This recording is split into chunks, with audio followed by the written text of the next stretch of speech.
Sa kabilang banda ginawa ni Saturday One ang lahat upang mawasak ang dambuhalang yelo na bumagsak sa kanila, at tagumpay niyang napagpira-piraso ito ngunit napagtanto niyang wala ng lakas pang tumayo ang ibang kasamahan.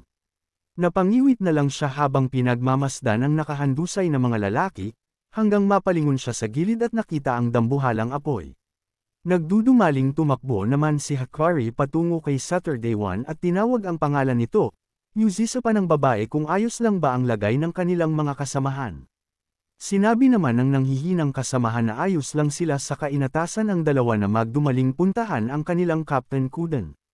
Walang tutol na sumangayon si Hakari at sinabing nakita niya si Shinigami na tinungo din kanina ang lukasayo ni Kuden, kaya't saad na magdumali din silang pumunta doon. Nagdadalawang isip naman si Saturday One na iwan ang nanghihinang mga kasamahan, ngunit sa pamamagitan ng pagsenyas ng mga ito na ayos ang kanilang lagay sa huli na napanatag ang kanyang kalooban na umalis. Buo din ang loob ni Saturday One na hindi papatay ang kanilang Captain Kuden. Muling inaya ni Hakari ang si Saturday One at matapang nilang nilisan ang lugar, upang suungin ang walang kasiguraduhang panganib. Sa kabilang banda nakikisabay ang malakas na ulan sa makapangyarihang aura ng Glutinous Demon. Nakaharap ito sa dalawa habang matalim na nakatingin si Nos sa pangit na halimaw. Ang Gluttonous Demon ang pangunahing nagtraidor kay Nos at siyang naging kasalukuyang hari ng mga Kaiki.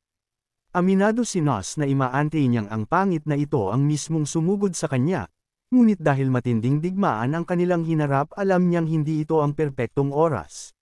Sinabi ng nakakadiring demon na sa wakas ay nahanap niya na ang undying phantom na si Nos.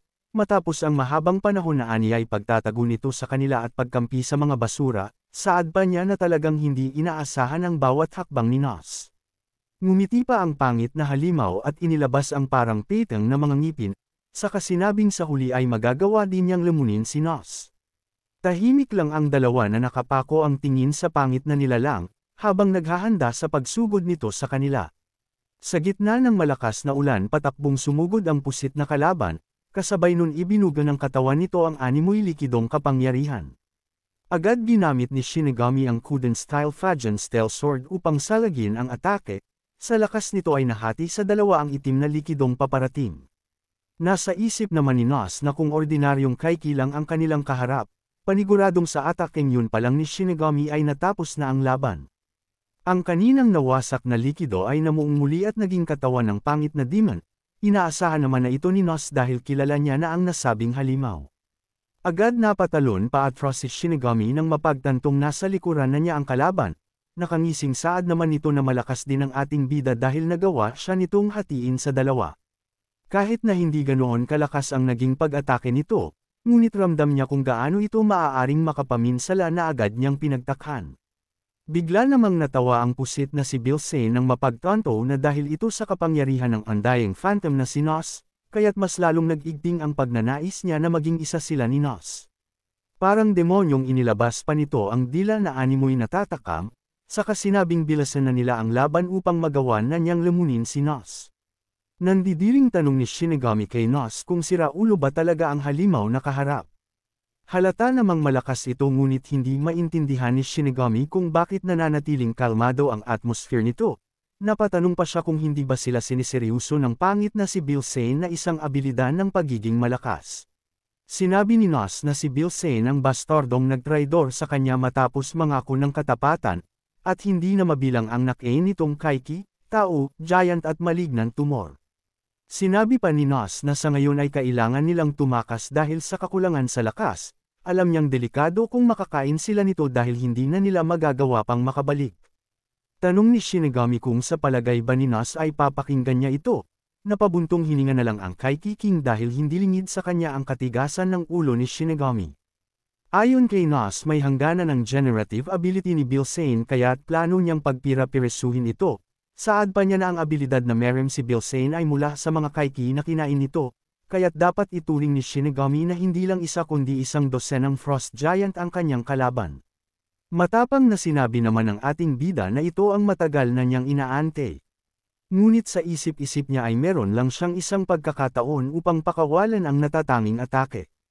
Iritang tanong ng nakakasurang si Bilsei kung bakit napakalapit ni Nos sa ating bida. Pagbabanto pa niya na mag-iingat si Nos baka mapatay niya si Shinigami gayong pinaplano niya din itong kainin. Nang gigihil pang saad nito na pagpira-piresuhin niya si Nos kahit alam niyang hindi ito mamamatay. Pinakawalan ni Bilsane ang napakalakas na Kaiki Phenomenon Vacuum Blade na may kakayahang hatiin ang akapangyarihang Kaiki, ngunit wala siyang balak na patayin agad ni Shinigami dahil aniya ay mas gusto niyang buhay ang kanyang pagkain.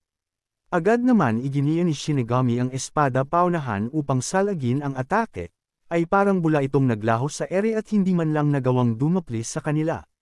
Namangha at napangiti ang punit na labi ni Bilsane ngunit tanong niya kung magagawa bang salagin ni Shinigami Special Bird-shaped Heat Ray, na mas doble ang lakas kesa sa atakeng pinakawalan niya kanina.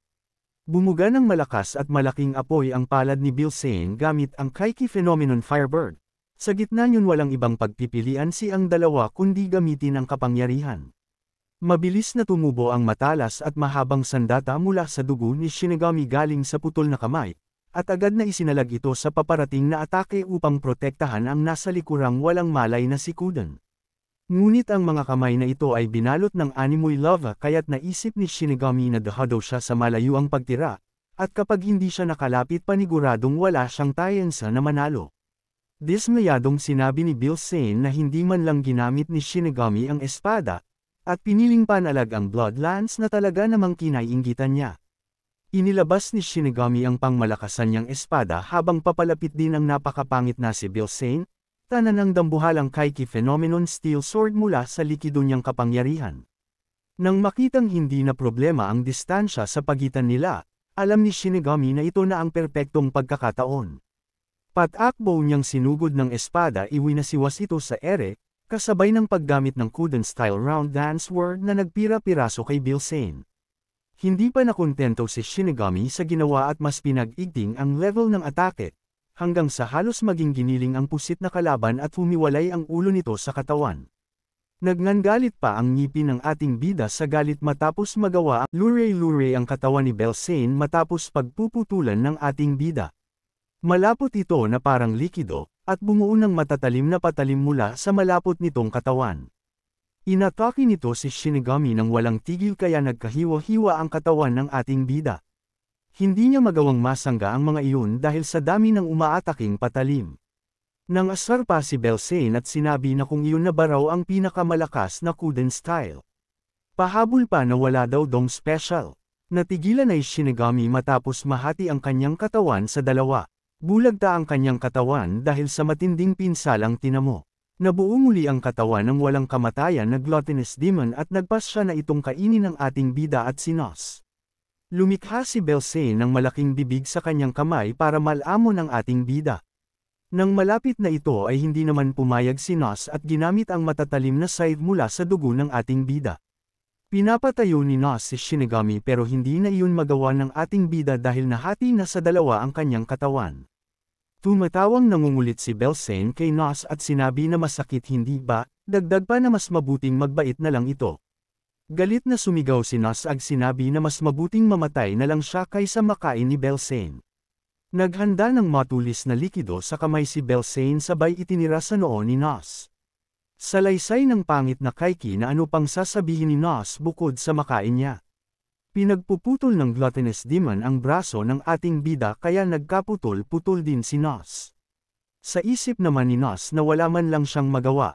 Matapos nun ay bamuka ang bunganga ng Gluttonous Demon at nilamon ng buo ang katawan ng ating bida. Sa isang banda napapunta ang dalawa sa lugar ni Nos sa isipan ng ating bida. Paliwanag ni Nos na sa ganung punto ay wala na siyang magagawa pang ibang paraan. Ang tanging magagawa na lang niya ay ang ihiwalay ang ating bida at pagalingin ang katawan nito gamit ang natitirang lakas niya. Ang lamon sa kanya ni Bilsane ang kasiyahan nito. Napatanong manan ang ating bida kung bakit. Sagot ni Nos na dahil sa force separation niya ay magagawa niyang alisin sa kanya ang ating bida pero makakaramdam ito ng kaunting sakit dahil sa epekto. Pero magiging ayos lang naman iyon dahil anden naman si Asuka na hindi pa babayaan si Shinigami. Lumapit si Shinigami at kwenilyuhan si Nos at tinanong na kung anong pinagsasabi nito. Tugon ni Nos na dahil iyon na lang ang tanging paraan. Sinabi ng ating bida na kung ganun ay hahayaan na lang din niya na makain siya ng Gluttonous Demon kaysa mamatay si Nos ng nag-iisa. Sumigaw si Nos at sinabihan ang ating bida ng tanga, at tigilan nito ang pagbibiro. Tanong pa na kung kinakailangan ba na dalawa silang makain ng kalaban. Kung may hansa para makaligtas ay kailangan nilang mabuhay. Kung may isa man sa kanilang dalawa ang makaligtas ay hindi yun magiging kabiguan. Dagdag pa ni Nos na kahit mawala siya, habang ang kagustuhan niyang matalo si Belsain ay nananatili ay hindi na iyon mahalaga. Mula nang mawala sa kanya ang trono ng pagiging hari ay ang kanyang misyon ay wala na din, at ang natitira na lang ay ang kagustuhan niyang maghiganti. Kumalma siya at sinabi sa ating bida na tapusin nito ang paghihiganti para sa kanya. Hindi naman makapagsalita ang ating bida sa lungkot ng nararamdaman. Sa laysay ni Nos na nasa loob siya ng katawan ng ating bida nakikita ang mga kasamahan nito na namamatay na ipinagkakatiwala kay Shinigami ang lahat. Ngayon ay kapariho din noon, si Shinigami ay nanatiling si Grim Reaper. Sinabi pa na tanggapin na lang ng ating bida na mamamatay na siya. Mabuhay ang ating bida sa kanyang kaisipan. Nanginginig na sinasabi ni Shinigami na kung nakikita ni Nos ang lahat habang nasa loob ng kanyang katawan, ay dapat alam nito na kung gaano yun kasakit. Sinabi ni Nos na huwag mag-alala ang ating bida dahil alam niyang makakaya nito, dahil ito ang nag-iisang napili niya. Mangiyak-ngiyak si Shinigami habang binabanggit ang pangalan ni Nos. Nakangiti namang nagpaalam si Nos sa ating bida at tinawag niya itong kaibigan. Takam na takam habang ninunguya ng gluttony ang katawan ng ating bida, habang sinasabi ni Belsain na sa wakas nakain na din niya ang katawan ng Undying Phantom. Maya-maya ay lumitaw sa likod ni Belsain si Hakari at Kaino na nakahanda ng umatake mula sa likod. Nang umatake ang mga ito ng palihim ay napansin naman iyon ni Belsain at nakadepensa gamit ang malagkit niyang likido. Tumingin ang pangit na Belsain at sinabi na ito pala ang mga kasamahan ng kinalaban niya kanina. Nagsabayan ang mga ito ng pag-atake pero si Belsain ay nakatalikod lang at walang kahirap-hirap na pinaglaruan ang mga ito. Napaisip na lang si Hakari at Kini na sobrang lakas ng Kaiki na iyon, mas malakas pa ito kaysa sa boss. Lumikha si Belsain ng Kaiki phenomenon na vacuum blade. Naglabas ito ng maraming slash na puminsala sa dalawang babe. Bulagta si Kini habang si Hakari naman ay napaluhod. Nagalit si Belsain sa dalawa dahil sinisira ng mga ito ang masarap niyang dinner. Maya-maya ay biglang natigilan ang gluttonous demon matapos may maramdaman na kakaiba. Biglang siyang nangilo at nanginginig dahil hindi niya maipaliwanag kung ano ang nangyayari sa kanyang katawan at bakit ito nananakit. Umulan ng malakas habang si Hakari ay nakahanda sa laban habang pinuprotektahan ang sugatan niyang ate. Napapaisip na lang sila kung anong nangyayari sa kalaban at kung nakakaramdam ba ito ng sakit. Nanakit ang katawan ng ulo ni Belsain ang natatanong sa isip na kung kagagawan ba iyon ng Undying Phantom, pero hindi gawa iyon ng tao na sinaniban ng Undying Phantom. Naiisip niya na kapag nagpatuloy iyon at hindi niya nailabas ang taong iyon ay mamamatay siya sa lugay na iyon.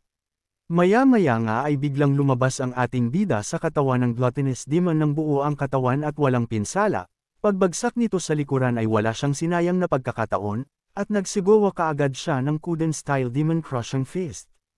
Huli na ang lahat at hindi nakapag-react ang kalaban dahil sa sakit ng katawan.